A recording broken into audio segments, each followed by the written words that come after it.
St. Columba Orthodox Church in Fernley, Nevada is a Western Rite parish of the Russian Orthodox Church outside Russia. Ministering to his people and the community there in the high desert, Father William Bauer also shares with us some lessons learned. I want to talk today about modesty. That may not be a big deal for people who walk around in long black cassocks, but it's important. It's especially important for men. First of all, I want you to imagine bikini. Yes, an island in the Pacific where hydrogen bombs were exploded. What's left of the island, I can't say. But it's got to be idyllic, and I'll bet you didn't think I had that in mind when I said bikini. That's the way men are.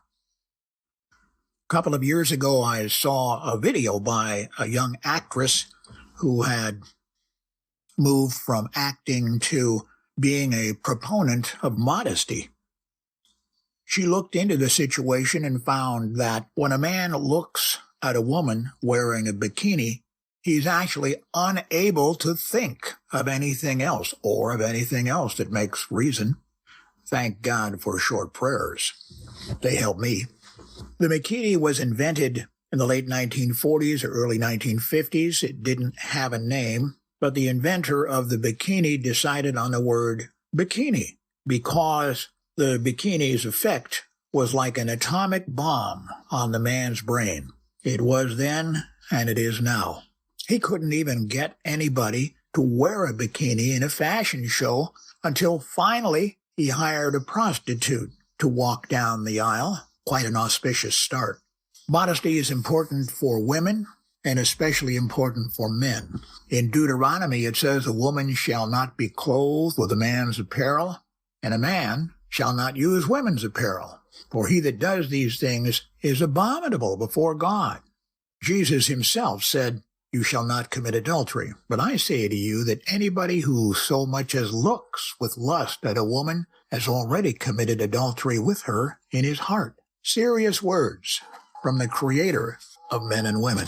A lot of the ideas in my talk today come from Dr. Alice von Hildebrand, of whom you may have heard. It's important to remember that the morality of a culture actually depends on women. As you know, Adam and Eve in the Garden of Eden didn't have any clothing. They weren't ashamed. And one of the reasons they weren't ashamed was that they were in the state of grace.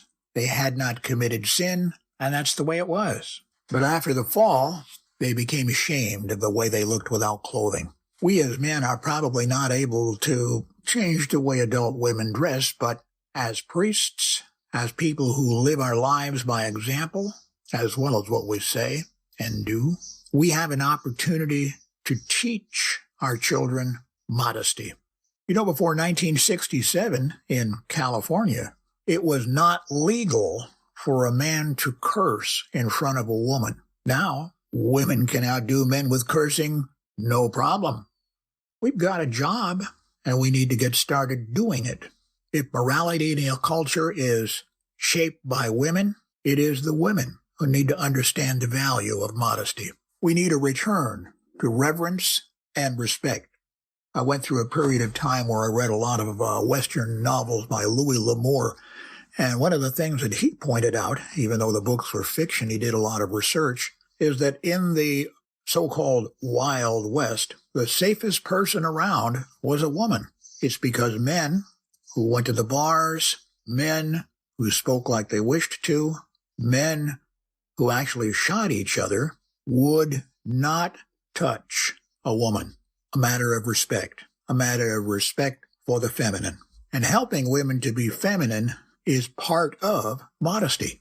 Traditional teaching on modesty in the area of sexuality includes, it requires women to keep more of their body concealed than it does for the man. Some people pointed out that that's not fair. It's more demanding of women, just as the woman is the weaker sex in the area of physical power. So man is the weaker sex in the area of sexuality in the sense that he's more prone to be immediately sexually aroused. It's just as wrong for a man to use his physical strength to lord it over a woman, so it is wrong for a woman to use the feminine characteristics to dominate a man. Where do you think in our culture we got the idea that dressing scantily, if you're a woman, empowers women? It doesn't come from Jesus Christ. It must be coming from the other side. Seems obvious that Satan has used fashion designers and the clothing industry to cause many men and women to sin, and we, here and now, are the only ones around who can make a change. Women have the power to take the society in the direction in which we want it to go, and they do it well if they have the support of men. When I was a teenager in Catholic school, there was a thing called the Marian look. A dress wouldn't be decent if it was cut deeper than 2 fingers under the pit of the throat. And the dress wouldn't be right if it didn't cover the arms at least to the elbows and scarcely reach a bit below the knees. And a transparent dress? Well, give me a break. And I could go on and on about the way dresses are supposed to be and slacks are supposed to be, but it boils down to this. It boils down to the way women appreciate being treated. A return to reverence and respect is part of the way we're made. When we're hot, we sweat. When we're cold, we shiver. When we see something beautiful, we appreciate it. And God knows, you know, and I know that women are pretty. And a lot of it boils down to the way they dress. Women appreciate being pretty. They appreciate being told that they're pretty. And you know what? Nobody ever thought a hooker was pretty. We men need to help women be as pretty as they are. Not necessarily attractive, but pretty. Do men have immoral thoughts because of the way women are dressed? You bet. Can men help women reduce that? Yes, we can. Femininity has been cheapened. We need to make it worth more. Motherhood has been cheapened. We need to make it worth more. A woman wants to look nice for her husband, and he needs to tell her she looks nice. Women in church need to be told they look nice. Looking nice for a man is actually an act of charity, and telling a woman she looks nice is also an act of charity. Tight, revealing outfits? Nah. Notice you've never complimented a woman if she had a tight, revealing outfit. But if she looks feminine, it just comes out.